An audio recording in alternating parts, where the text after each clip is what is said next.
The definition: a function f has an absolute maximum if there is a value x equals a for which the y partner to a is greater than or equal to the y partner to all other x's in the domain.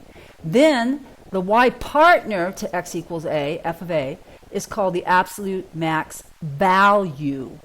A function f has an absolute minimum if there is a value x equal b for which the y partner to b is less than or equal to all the y partners to all the other x values in the domain. Then the y partner f of b is called the absolute min value. So the value, whenever you see the word value, they're talking about the y partner. Okay, so I want you to notice that the previous example that we saw had no absolute minimum and maximum, and you can think about that after we go through this example. So we're given this graph of a curvy mountain range. It looks like a mountain range. It has an open circle at x equals -2, but everything else has, the other end has a solid circle. And we're asked to find the absolute max and min values, okay? Absolute max and min values. So they're looking for the y partners that are the highest and the lowest of any other partner on the graph. And you'll notice that the domain of this function does not include -2, so it's an open bracket from -2 to 5, and it does include +5 because there's a solid dot there. Okay, so before we find the absolute max and min values, let's find the local max. There's local maxes in the neighborhood from -1 to 1, the ordered pair -1, 1, the ordered pair 2 to 3, 2, 3, and the ordered pair xy equals 5, 1.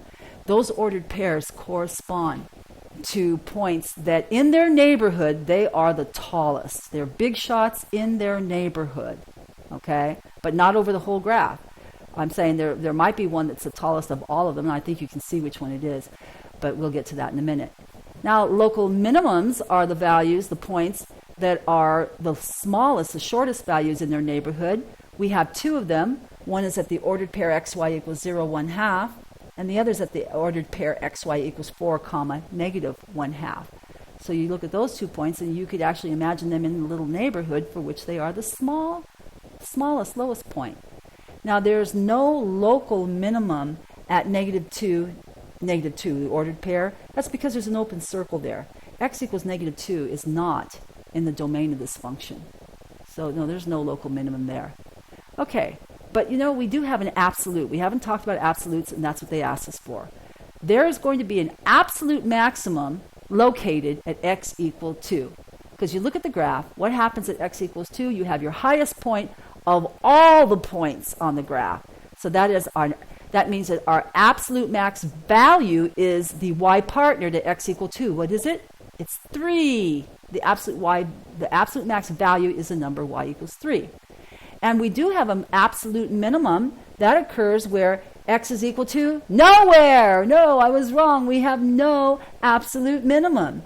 There's no absolute minimum because the fact is we can always find some point on that graph that's a little bit lower than any other point that we find. And that's because there's an open circle at -2. If you say, well, I can get really close to -2 and find a minimum point. No, you can't. I can get closer. I can get closer to -2. And find a point that's even lower. So there is no lowest y value. That means there's no absolute minimum. Now take this concept and apply it to the previous question about local max and min, and you'll see that there were no absolute min nor max on that last example.